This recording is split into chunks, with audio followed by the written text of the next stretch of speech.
What does it actually take to change the course of a young person's life? Today, we're diving into a really personal story of transformation. It's about a young man named Caleb and how one single relationship over 11 years helped get him ready for one of life's biggest steps, heading off to college.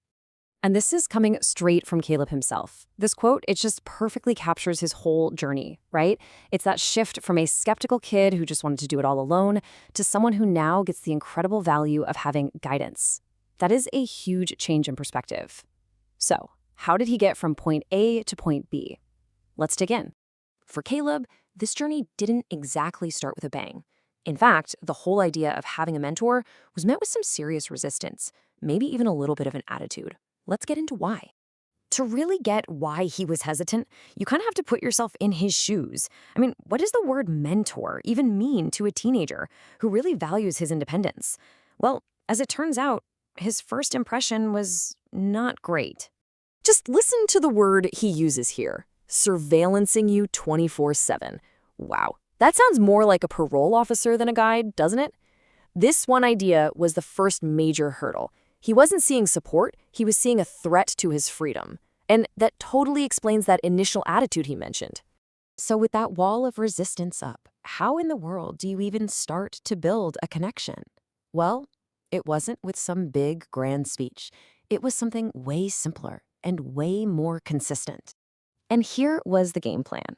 It started with ice cream, then a meal at Chipotle, then just showing up for lunch at his school.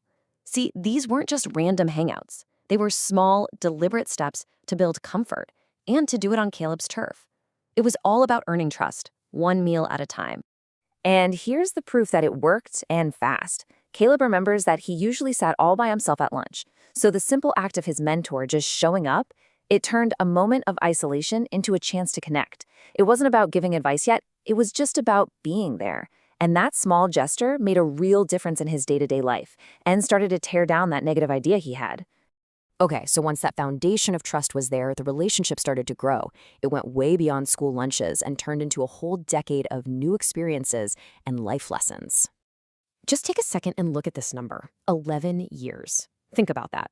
This wasn't a summer program or some semester-long project. This was a consistent, steady presence all through middle school, high school, and all those awkward phases in between. That kind of long-haul commitment, that's the soil where real, lasting change can actually grow. And over those 11 years, look at the incredible range of things he was exposed to. From the discipline of the Civil Air Patrol to a real-world summer internship, from science and tech camps to the arts with the cello, and even community volunteering. Each one of these was like opening a door to a new world.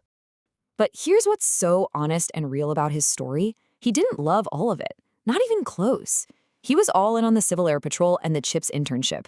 But the cello? Yeah, he admits it felt forced. And those summer programs, he just wanted his freedom.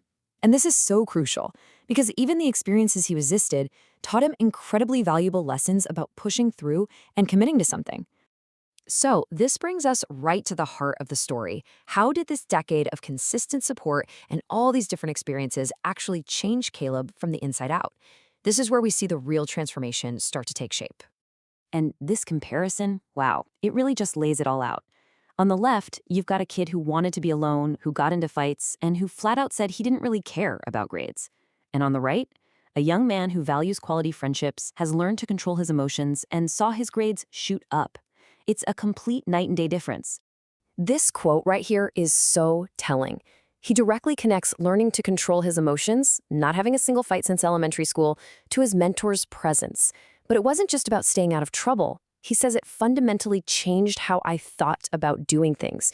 He learned how to pause, think, and consider the consequences.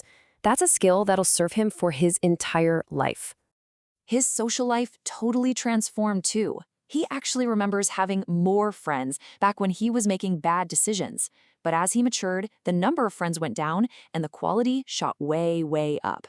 He learned it's so much better to have a few positive people in your corner than a big crowd leading you down the wrong path. So how did he learn to build those new positive connections? Well, his mentor gave him this really memorable piece of advice: shaking hands and kissing babies. It's a funny phrase, right? But it was a practical tool. It taught him how to be approachable, how to make himself known, and how to build a network. Skills he says he's definitely going to be using a lot in college. So after 11 years, where does all this leave Caleb? Well, he's not that reluctant kid anymore. He's a confident young adult and he is fully equipped for the journey ahead. So what tools is he packing for this next chapter? He's got discipline and a work ethic from the Civil Air Patrol. He has the communication skills he's been practicing for years. He knows how to network. And maybe, just maybe, the most important thing, he has the confidence to ask for help. A complete 180 from the kid who wanted to do everything all by himself. And this is the culmination of all that work. Every single experience, the ones he loved and the ones he resisted, has led him right here, to Ohio State University. It's such a powerful testament to his growth. And in his own words, Caleb really sums up the entire journey. He directly credits this mentorship with teaching him how to be smarter with decisions. See, it wasn't just about getting into college. It was about developing the wisdom and the foresight to build the life that he wants. And that really just leaves us with a final thought. Caleb's story is such a powerful reminder of the incredible impact one person can have on another. It really makes you wonder, who in your world might just need that consistent presence, that quiet support? And on the other side of that coin, who could you be that person for?